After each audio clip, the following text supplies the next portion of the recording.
ta ba bé mong mỏi bơi đầm xin ta ca nay mong nay bơi nơ mừng nay mừng nhấp mãi nơ ala đầm la có mỹ tay hăng cái tra nơ ta đó chín đoa ta nơ đầm ông mai tay hăng cái bình nơ này ta không chín cây này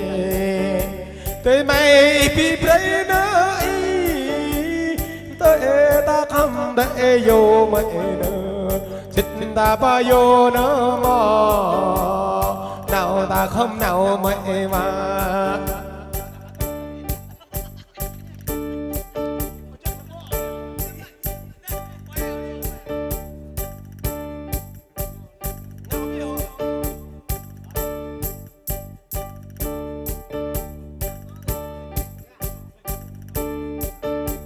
có lặng lặng tâm câu này rồi tôi hạ nhung nơi có lặng lặng tâm câu này rồi tôi hạ nhốt giấc nơ rồi tôi chỉ có cháy 65 đôi nơ rồi tôi chỉ có cháy 50 đôi là ala tâm ơi ala tâm ơi rạc rạc đi nhị đã ya nơ bà loa chị này cho đã lâu đây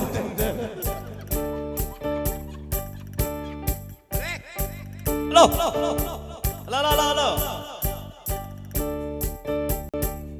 đùng đùng mình rơ ta vừa yêu bị bê hoang mang đùng đùng mình ta vừa chẳng bị bê bơ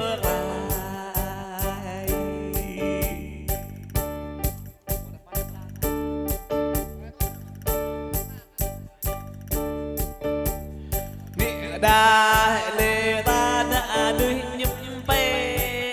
nằm thêm nè là lệ ta đã đưa nhấp cả nòng lim đi quay bên ta quê cả hâm ta nhấp cả đưa ta sâu cả ta will bị bôi cha không có mình ta ya có thể ya ta có đủ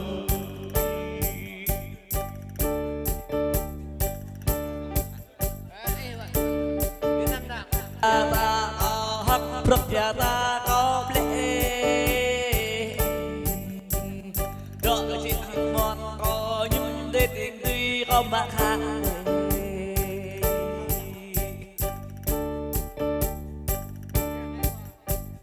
đó thì ăn ngon có giúp đi tiền tươi có mà được đó ăn ngon có giúp đi có số tiền tươi có mà được đó ăn ngon có nên nhưng có blur mà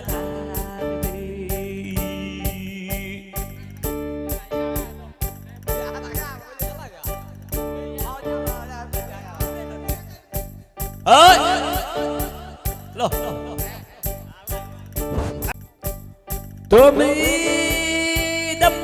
cô nhinh bị hay cô bị kỳ cô tê bị đụng sông rung rung ngọt lệ về nhịp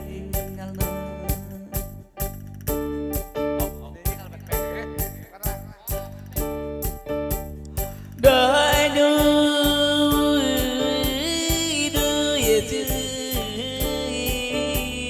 ma ra bấm lệ mò gần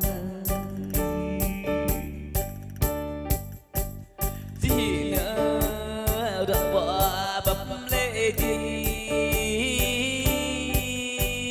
đập đập đập đi ngoài hang đập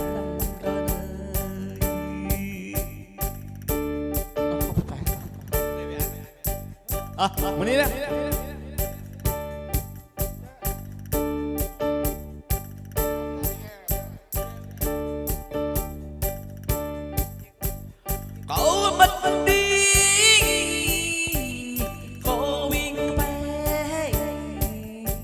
có biết ta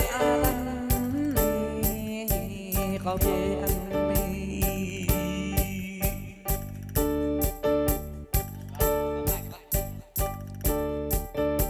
mùng nê nhìn tự bị bè nê nhìn cho bị đùng đùng đàn chung chung cho lê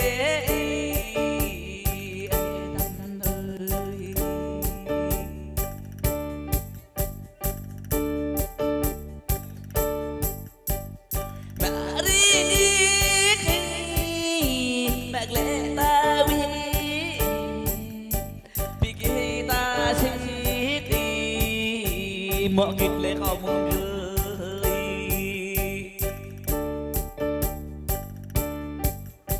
vì hắn là có mong rơi đọ lũ có mong nín có bên mẹ từ tâm đã lũ mê có bên mẹ đã lũ ta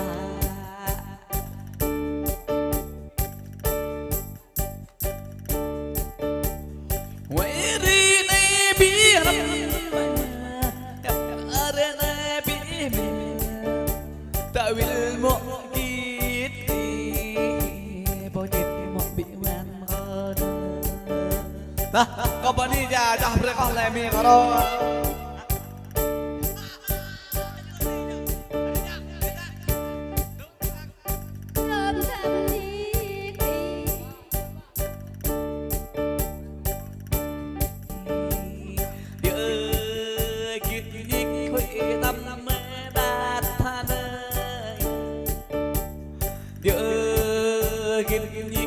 huệ sát mây một nhìn hà nơi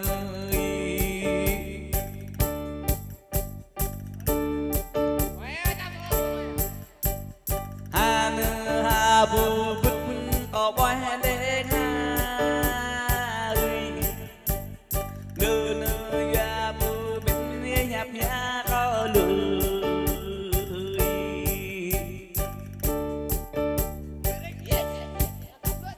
mẹ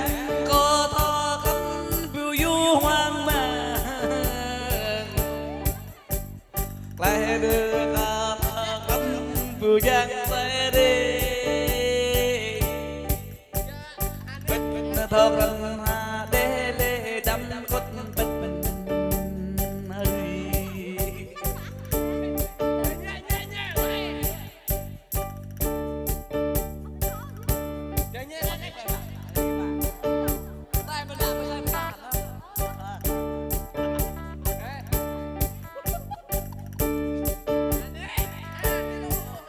Alo.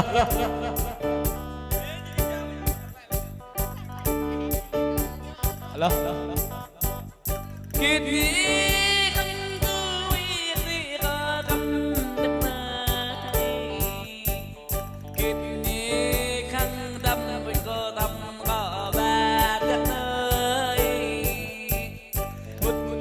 kiệt nghĩ không đâm với cô sát có